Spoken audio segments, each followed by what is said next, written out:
July 20th, 1944, East Prussia. Deep in the forest, hidden behind barbed wire and concrete, stood one of the most secretive places in Nazi Germany, the Wolf's Lair, Adolf Hitler's heavily fortified command headquarters. The war was turning against Germany. The Allies had landed in Normandy just 6 weeks earlier. The Soviets were advancing from the east, and morale within the German army was collapsing. Inside the high command, whispers of defeat grew louder, and some officers began to ask the unthinkable. Could Germany be saved by killing its own leader? This is where Operation Valkyrie was born, a plan so daring and desperate that it nearly changed the course of World War II. The idea began not with fanatics, but with patriots, men who had once sworn an oath to Hitler but now saw him as the architect of Germany's destruction. Among them was Colonel Claus von Stauffenberg, a decorated war hero from an aristocratic Prussian family. Severely wounded in North Africa, having lost his right hand, 2 fingers on his left and 1 eye, Stauffenberg returned to Germany disillusioned by the atrocities of the regime. He was no longer fighting for Hitler's empire, but for the soul of his country. In the spring of 1944, the conspiracy solidified. The original plan, Operation Valkyrie, was actually an emergency mobilization order meant to maintain order if the Nazi government collapsed. Stauffenberg and his co-conspirators, General Ludwig Beck, Colonel General Friedrich Olbricht, and Major General Henning von Treschow decided to hijack that plan. Their version would use the reserve army to seize control of key government buildings, radio stations, and SS headquarters in Berlin after Hitler's death. But killing Hitler was never going to be easy. The Führer was surrounded by layers of security, and every failed attempt before had ended in swift executions. Still, Stauffenberg believed destiny had placed him in a unique position. As Chief of Staff of the Reserve Army, he had direct access to Hitler's briefings. He could plant the bomb himself. By early July 1944, the conspirators had reached a breaking point. News from the Eastern Front was catastrophic. Soviet forces were advancing through Belarus, wiping out German divisions by the day. Stauffenberg realized there might never be another chance. If they waited, Germany would fall into total ruin. If they acted, they might save millions from further suffering, even if it cost them their lives. In tense meetings inside the Bendler block, the conspirators rehearsed their moves. Who would take control of the army? Who would seize the radio? Who would cut off the SS? They knew one mistake could unravel everything. The plan relied on timing, deception, and most of all, Hitler's death. On the morning of July 20th, Stauffenberg boarded a plane to the Wolf's Lair, carrying a briefcase filled with British-made plastic explosives. His adjutant, Werner von Haiften, accompanied him, both men aware they might not return. As the plane cut through the summer clouds toward East Prussia, Stauffenberg was silent. He had confessed to his closest ally the night before. "It's now or never. If I don't act, who will?"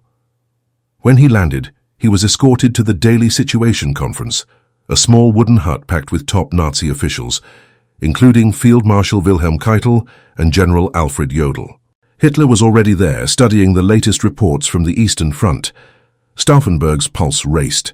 The heat inside was suffocating. He placed his briefcase under the heavy oak conference table, just a few feet from Hitler himself, and quietly excused himself to take a phone call. Outside, he took a deep breath. The timer was ticking. Inside, a bomb waited beneath Hitler's feet. The next moments would decide the fate of the Third Reich. July 20th, 1944, 12:42 p.m. A thunderous blast shook the Wolf's Lair. The walls of the conference hut splintered, the ceiling caved in, and smoke billowed through the air. Guards came running, weapons drawn, as pieces of debris rained down on the forest floor. For a moment, chaos consumed the entire compound. Inside, bodies lay scattered across the room, some burned, others torn apart. The explosion was so powerful that trees outside were stripped bare. Stauffenberg, standing outside, heard the explosion echo through the complex. He didn't look back. To anyone watching, he appeared calm, almost detached, as he climbed into his staff car and drove away. He believed the mission had succeeded. From his vantage point, no one could have survived that blast. Hitler had to be dead. By the time Stauffenberg's plane lifted off from East Prussia, the first ripples of confusion were spreading. Inside the smoking wreckage, Hitler was alive, bruised, ears ringing, his pants shredded, his right arm injured, but alive. The thick oak table leg had deflected the main force of the blast. 4 men were killed, but the target had survived by sheer chance. As word of the explosion reached Berlin, the conspirators inside the Bendler block, Ulbricht, Beck and General Friedrich Fromm, waited anxiously. No one knew for sure whether Hitler was dead. The entire coup depended on that single fact. Without confirmation, they hesitated. Hours passed, precious hours they couldn't afford to lose. When Stauffenberg finally arrived back in Berlin around 4:30 p.m., he rushed into the operations room, his uniform dusty, his face pale. "Hitler is dead," he declared. "I saw the blast. No one could have survived it." His confidence reignited the conspiracy. Ulbricht immediately began activating Operation Valkyrie, issuing orders through the reserve army to secure key buildings and arrest SS officers. Teletypes across Berlin clicked to life as messages spread across Germany. "The Führer is dead. The army is taking control. Remain calm." Units began to mobilize in Vienna, Paris and Prague. For a few fleeting hours, it looked like the Third Reich was collapsing from within. But at the Wolf's Lair, the impossible had happened. Hitler was not only alive, he was speaking. By evening, Joseph Goebbels, Hitler's propaganda minister, broadcast the unbelievable news. "A bomb has exploded at the Führer's headquarters. The Führer's life has been miraculously spared." A photograph soon followed, showing Hitler with his torn uniform and injured arm, proof that he lived. The moment that picture reached Berlin, everything began to unravel. General Fromm, who had wavered all day, suddenly switched sides. He locked himself in his office and refused to commit his troops. Loyal SS units started surrounding the Bendler block. Confusion spread through the ranks. Some soldiers believed the Führer was dead, others said he had survived. The coup was collapsing in real time. Stauffenberg, still convinced of Hitler's death, refused to surrender. "The radio lies," he said coldly. "We must finish what we started." But by 10 p.m. the truth was undeniable. Hitler had called directly from the Wolf's Lair. His voice, calm, firm, unmistakable, echoed through phone lines across Berlin. Inside the Bendler block, panic replaced resolve. General Beck realized the end was near. He sat down at a desk, wrote a final note, and shot himself. Others followed suit, hoping to die as soldiers, not traitors. By midnight, SS units stormed the building. Stauffenberg and his aides were disarmed, beaten, and dragged into the courtyard. The plan that had taken months to prepare had collapsed in less than 12 hours. The Wolf's Lair survived. The Führer survived. But for Hitler, that day marked something else. The final confirmation that even his closest officers could no longer be trusted. What followed would be one of the most brutal purges within the German army. Wolf's Lair, July 20th, 1944, 12 p.m. The sun filtered through the pine trees of East Prussia, casting sharp beams across the fortified compound. Dozens of guards patrolled the perimeter, unaware that history was about to hinge on a single briefcase. Inside the main conference barracks, senior officers gathered for the daily situation briefing. The air was thick with the smell of sweat, pine, and cigarette smoke. Colonel Claus von Stauffenberg entered the room, carrying his black leather briefcase. He greeted the officers politely, his uniform crisp despite the summer heat. He moved carefully. He only had 3 functioning fingers left on his left hand, and setting the timer on the bomb had been difficult. Inside the case lay 2 blocks of British plastic explosive, connected to a 10-minute detonator. Only one had been armed, the second was left unused due to time constraints. Around the table stood some of the most powerful men in Nazi Germany: Field Marshal Wilhelm Keitel, General Alfred Jodl, Colonel Heinz Brandt, and at the far end, Adolf Hitler, studying a large map of the Eastern Front. The meeting had been relocated from its usual underground bunker to a wooden hut, an unfortunate change that would prove decisive. Stauffenberg positioned himself close to Hitler, pretending to adjust papers. With deliberate calm, he slipped the briefcase under the table near one of the heavy oak supports, and then excused himself on the pretext of taking an urgent phone call. As he stepped outside, he adjusted his cap, his heart hammering in his chest. He knew he had just triggered a chain of events that would either save or destroy Germany. Inside the hut, conversation continued. Colonel Brandt, perhaps uncomfortable with the briefcase's placement, nudged it slightly with his foot, moving it to the opposite side of the thick table leg. That one small gesture would alter history. Stauffenberg walked briskly to the car waiting outside. His aide, Werner von Haften, looked at him anxiously. "Is it done?" he asked. "It's done," Stauffenberg replied. "Let's go." At 12:42 p.m., the earth shook. A massive explosion ripped through the wooden structure, shattering windows, splintering walls, and sending flames and smoke high into the air. The blast threw men off their feet, ripped open the roof, and scattered debris across the compound. For several seconds, there was silence. Then the screaming began. Stauffenberg and Haften were already in their car, speeding toward the airfield.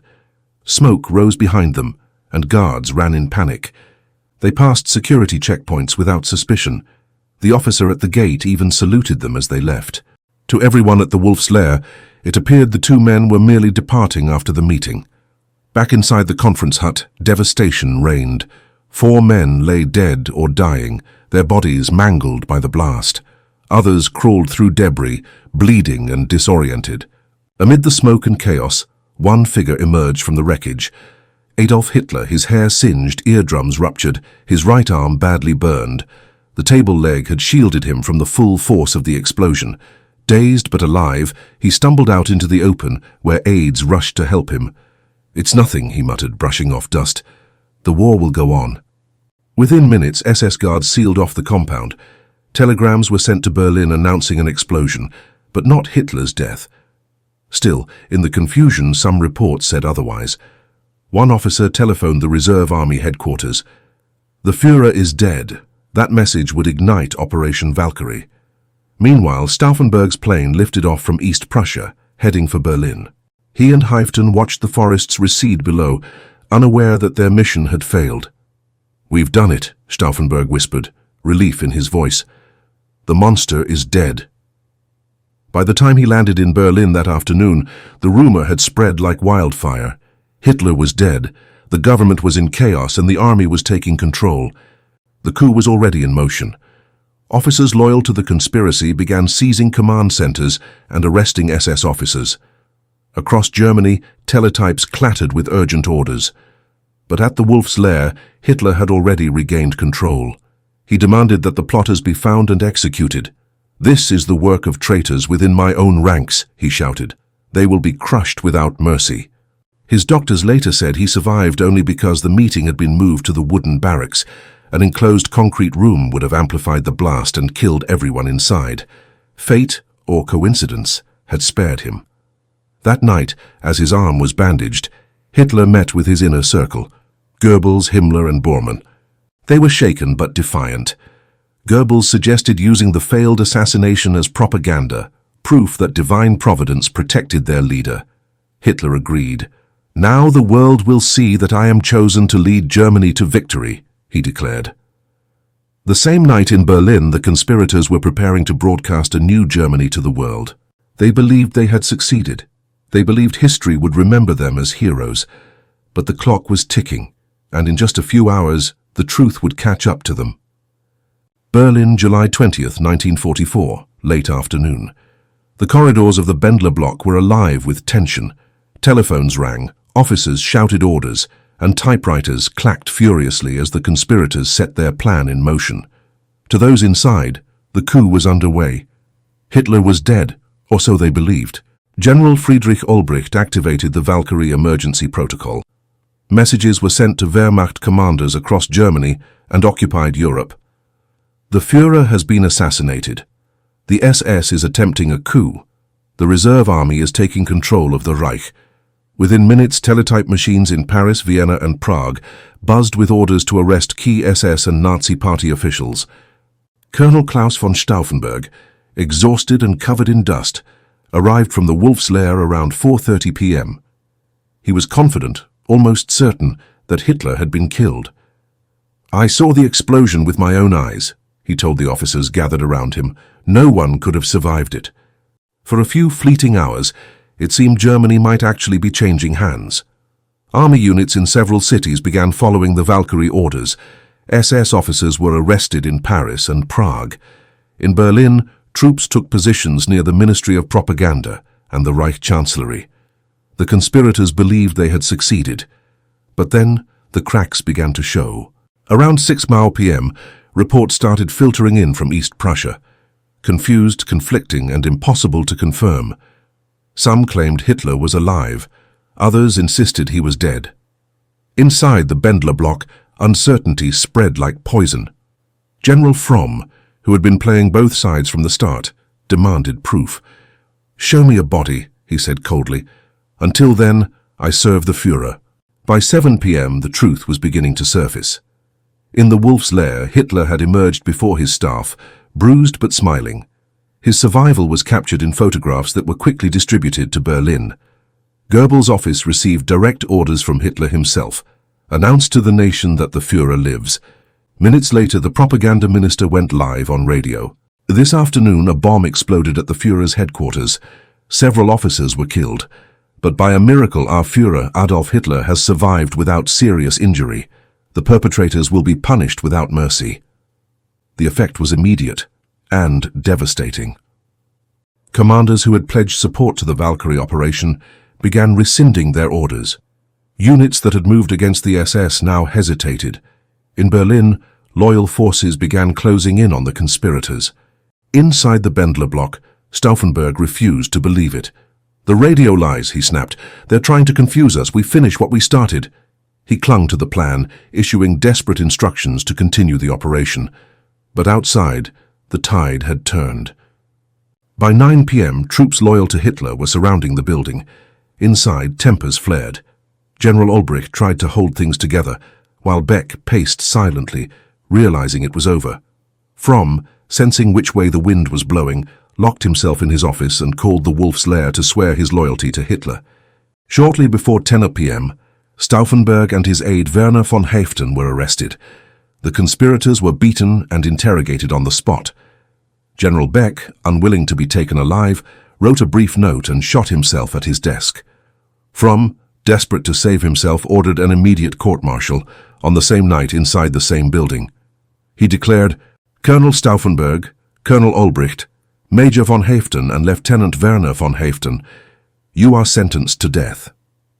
At 12:30 a.m., July 21st, the four men were led into the courtyard behind the Bendler block. Floodlights illuminated the walls. A small firing squad of soldiers, still unsure who was truly in command, stood waiting. Stauffenberg, defiant to the end, straightened his posture despite his injuries. His last words were clear, strong, and unbroken. "Long live sacred Germany." Shots rang out in the night. The coup was over. Back in East Prussia, Hitler received the news calmly. He ordered mass arrests across the Reich. Over the next days, more than 7,000 people would be detained. Roughly 200 conspirators, including high-ranking officers, diplomats, and even civilians, would be executed. Trials before the People's Court became grotesque public spectacles, filmed to humiliate the accused before their deaths. The dream of a Germany free from Hitler's grip had died within 12 hours. Yet the name Valkyrie would not fade. It would become a symbol of moral resistance, remembered long after the Reich itself fell. Berlin, July 21, 1944, early morning. The sun rose over a city in chaos. Smoke from the previous night's gunfire still lingered in the air around the Bendler block courtyard, where the conspirators had been executed. Their bodies were left lying on the ground until mid-morning, as a warning to anyone who might think of defying the Führer. By dawn, Hitler's revenge had already begun. At the Wolf's Lair, Hitler appeared before his inner circle. Goebbels, Himmler, Bormann, and Keitel. His right arm bandaged, face pale but expression resolute. The failed coup had shaken him to his core, yet it also reignited his belief in his own destiny. "Providence has spared me once again," he declared. "It is a sign that I am chosen to fulfill my mission." Within hours, a sweeping purge began. The Gestapo moved with brutal efficiency, arresting anyone remotely connected to the plot. Every phone call made, every meeting attended, every name mentioned by a suspect was traced and investigated. The web of conspirators grew larger by the day, Army officers, aristocrats, diplomats, and even clergymen were rounded up. At the People's Court, Volksgerichtshof, presided over by the notorious Judge Roland Freisler, trials became theatrical executions in all but name. Defendants were dragged before cameras, screamed at, insulted, and humiliated. Freisler called them dogs, traitors, and pigs. Many were forced to wear tattered clothing or hangman's nooses during proceedings. Their death sentences were predetermined. General Ludwig Beck, the intellectual force behind the conspiracy, had already taken his own life the night before. Others followed in his footsteps, unwilling to face Freisler's mock trials.